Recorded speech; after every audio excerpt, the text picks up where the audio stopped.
مستند وظائف جاننے کے لیے ہمارے چینل کو سبسکرائب کریں اور ہر نئی ویڈیو کا نوٹیفیکیشن حاصل کرنے کے لیے بیل آئیکن پر کلک کریں۔ اگر ویڈیو اچھی لگی تو اس ویڈیو کو لائک کریں اور ثواب کی نیت سے اس ویڈیو کو آگے شیئر کریں۔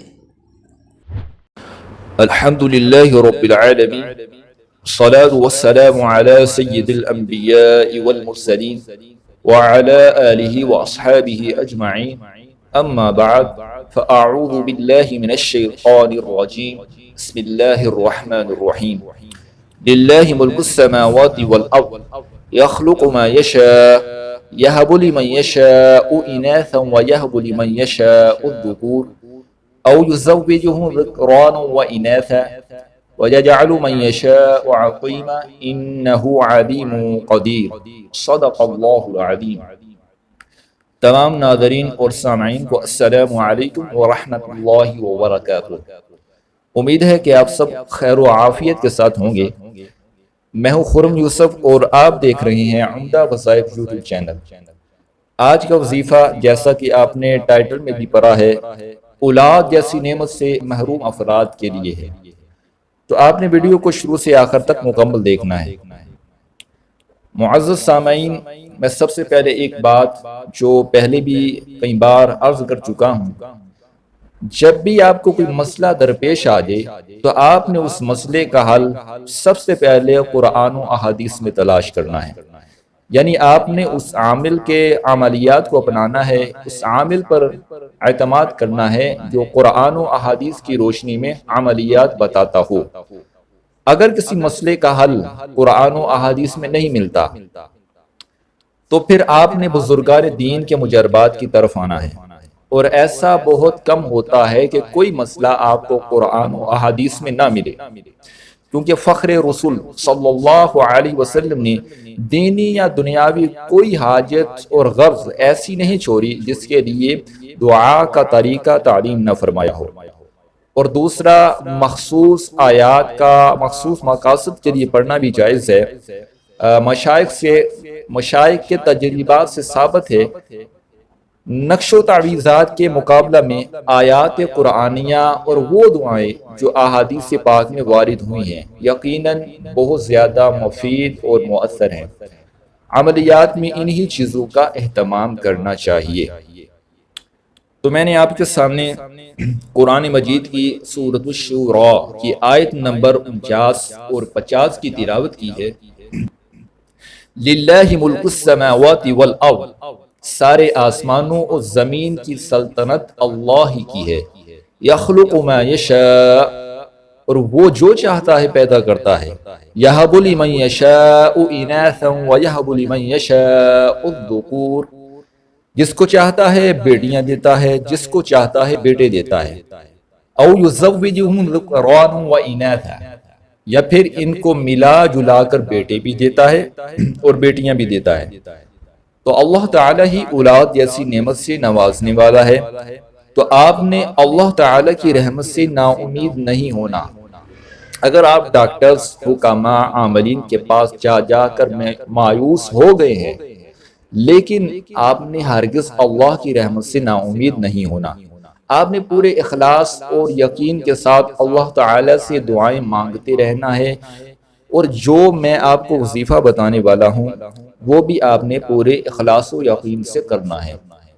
اللہ تعالیٰ کا ارشاد ہے، وَقَالَ رَبُّكُمُ ادْعُونِي أَسْتَجِبْ لَكُمْ، وہ تمہارے رب کا فرمان ہے کہ مجھ سے دعا کرو، میں تمہاری دعاؤں کو قبول کروں گا. تو اللہ تعالیٰ خود اعلان کر رہے ہیں کہ میرے بندو مجھ سے مانگو، میں تمہاری دعاؤں کو قبول کروں گا. اور اللہ تعالیٰ نے کسی کی قید نہیں لگائی، یعنی نیک مانگے گناہگار مانگے اللہ تعالیٰ سب کی دعا کو قبول کرے گا. تو آپ نے اخلاص سے دعا کرنی ہے اور اللہ کی رحمت سے نا امید نہیں ہونا.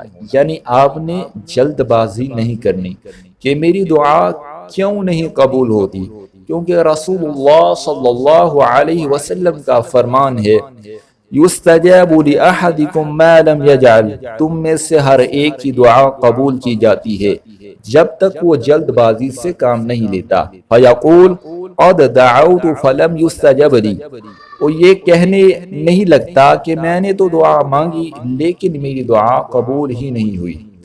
تو اس طرح کہنا دعا کی بھی بے ادبی ہے اور اس کا نتیجہ محرومی ہے۔ تو سب سے پہلے ہم قرآن پاک کی طرف آتے ہیں کہ قرآن نے ہمیں نیک اولاد کے حصول کے لیے کیا دعائیں بتائی ہیں۔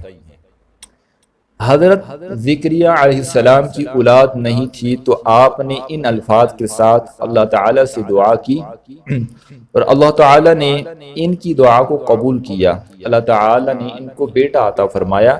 وہ دعا جو ہے وہ سورۃ الشورى کی آیت نمبر 38 میں ہے۔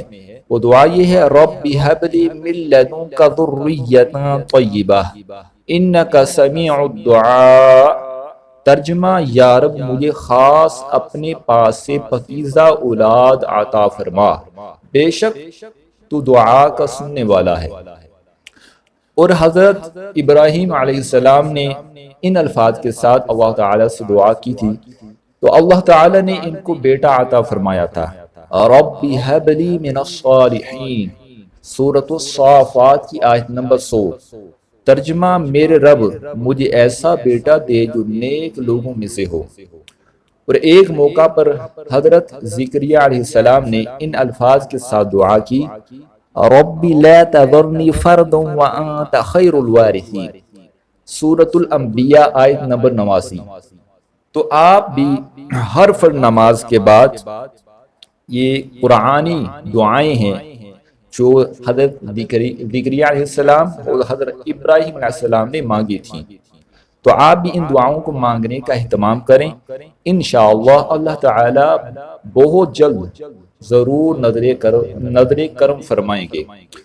اور وظیفہ یہ ہے کہ سورۃ المائدہ کی آیت نمبر 17 وَلِلَّهِ مُلْكُ السَّمَاوَاتِ وَالْأَرْضِ وَمَا بَيْنَهُمَا يَخْلُقُ مَا يَشَاءُ وَاللَّهُ عَلَى كُلِّ شَيْءٍ قَدِيرٌ، 300 دفعہ آپ نے پڑھنا ہے اور پڑھ کر کسی میٹھی چیز پر دم کر کے 41 دن تک آدھا خامد اور آدھا بیوی کھائے۔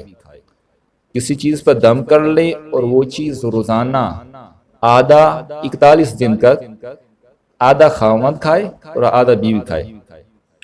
تو آپ نے پوری توجہ، اخلاص اور یقین کے ساتھ ان اعمال کو کریں۔ انشاءاللہ اللہ تعالی آپ کو بہت جلد نیک اولاد جیسی نعمت سے نوازے گا۔